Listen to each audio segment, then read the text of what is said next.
हर गली की नुक्कड़ पर आपको एक समोसा पॉइंट तो लाजमी मिलेगा और समोसे खाना भला कैसे अच्छे नहीं लगते।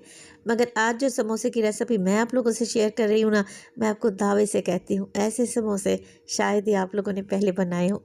तो इस समोसा बनाने के लिए ज़्यादा कुछ भी नहीं करना, आप लोगों ने ले लेना है 2 कप के बराबर मैदा।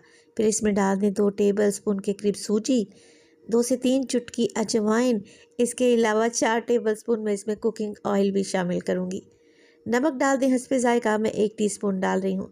अच्छे तरीके से मिक्स करें, मसल कर मिक्स करें, क्योंकि जो हमने इसमें कुकिंग ऑयल डाला है ना, मैदे में अच्छे तरीके से मिक्स हो जाना चाहिए।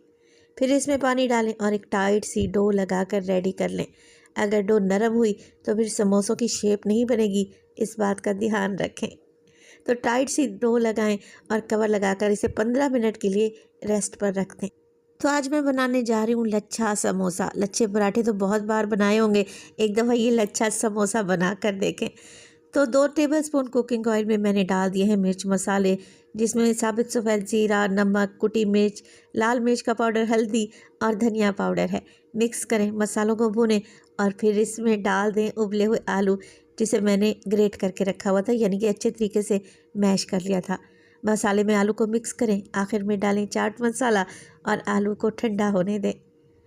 आलू की स्टफिंग ठंडी हो जाएगी तो मैं इसमें डाल दूंगी कॉर्नफ्लोर, आधा कप के करीब। अच्छा, कॉर्नफ्लोर डालने से ना ये समोसे बहुत ही क्रिस्पी बनेंगे और फ्राई करते वक्त आलू बाहर भी नहीं निकलेगा। कॉर्नफ्लोर मिक्स हो जाए तो इसको एक साइड पर रख दें। अब जो डो हमने गूंद कर रखी हुई थी वो भी अच्छी खासी सेट हो चुकी है। 2 पेड़े बनाएं और एक पेड़े की बड़ी सी रोटी बनाकर रेडी कर लें।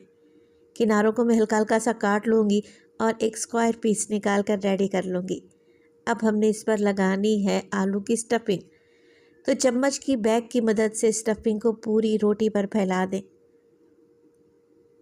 लच्छा समोसा बनाने के लिए फ़ोल्ड करेंगे तो 2 फोल्ड इस तरीके से करेंगे रोटी को और फिर तेज छुरी की मदद से कटिंग कर लेंगे। लंबी लंबी सी पट्टियाँ निकाल कर रेडी कर लें। तो एक ही वक्त में आपके ढेर सारे लच्छा समोसे बनकर रेडी हो जाएंगे। तो जैसे मैं पट्टियाँ निकाल रही हूँ ना, ऐसे ही आप लोगों ने स्टिप्स निकालनी है। हल्का सा खींचकर इसे लंबा करें और सेंटर में से कटिंग करते हुए इसे फोल्ड कर लें। आखिरी वाले सिरे को नीचे की जानिब पुश करते हुए सील कर दें। तो लें जी, बेहतरीन से लच्छा समोसे रेडी हैं। मैंने इस पर हल्के से सफ़ेद तिल और कलौंजी भी लगाई थी। बिल्कुल लो फ्लेम पे फ्राई करेंगे। फ्राई करने में आपको 5 से 6 मिनट तो लाजमी लगेंगे, बल्कि ज़्यादा भी लग सकते हैं। क्रिस्पी जायकेदार लच्छा समोसे रेडी हैं।